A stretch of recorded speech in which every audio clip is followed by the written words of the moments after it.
Olá, meus amigos e amigos dos meus amigos. Moacir Fernandes, mais uma vez aqui. Hoje, dia 10 de setembro de 2025, onde está acontecendo lá o famigerado julgamento do 8 de janeiro de 2023, com essa acusação de suposto golpe. É um absurdo. E quem fala isso não é só eu, né? Você tem aí o Marco Aurélio Mello, ex-presidente do Supremo Tribunal Federal, um ministro que sempre foi muito coerente na sua atuação nos mais de 30 anos no STF, e dizendo que esse julgamento não tem pé nem cabeça, que o foro não é o pleno do STF, nem muito menos a primeira turma, que seria no primeiro grau.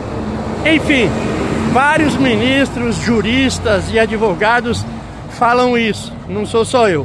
Mas hoje, precisamente, no dia do voto do ministro Luiz Fux, que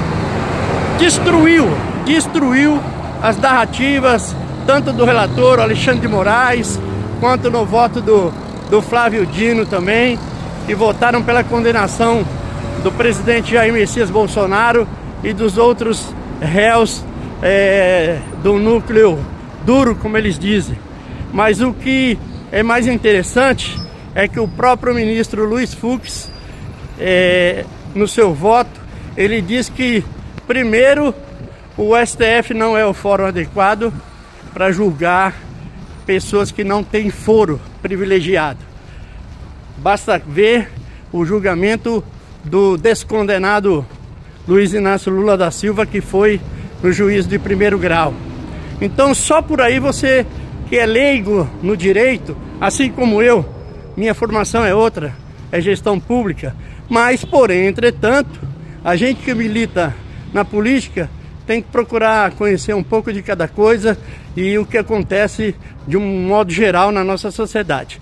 E hoje, acompanhando aí parte do voto do ministro Luiz Fux, você vê que ele deu uma verdadeira aula, lavando a alma não só do povo brasileiro, mas também de todo o corpo dos magistrados do Brasil, dos advogados de todo o Brasil, que ele realmente está dentro das 4 linhas da Constituição Federal. E aí, portanto, ele pede, porque não houve prova de formação de quadrilha, não houve prova de o uso de arma de fogo, ou seja, ele destruiu todas as narrativas do relator, ministro Alexandre de Moraes, e da PGR do Paulo Gonet.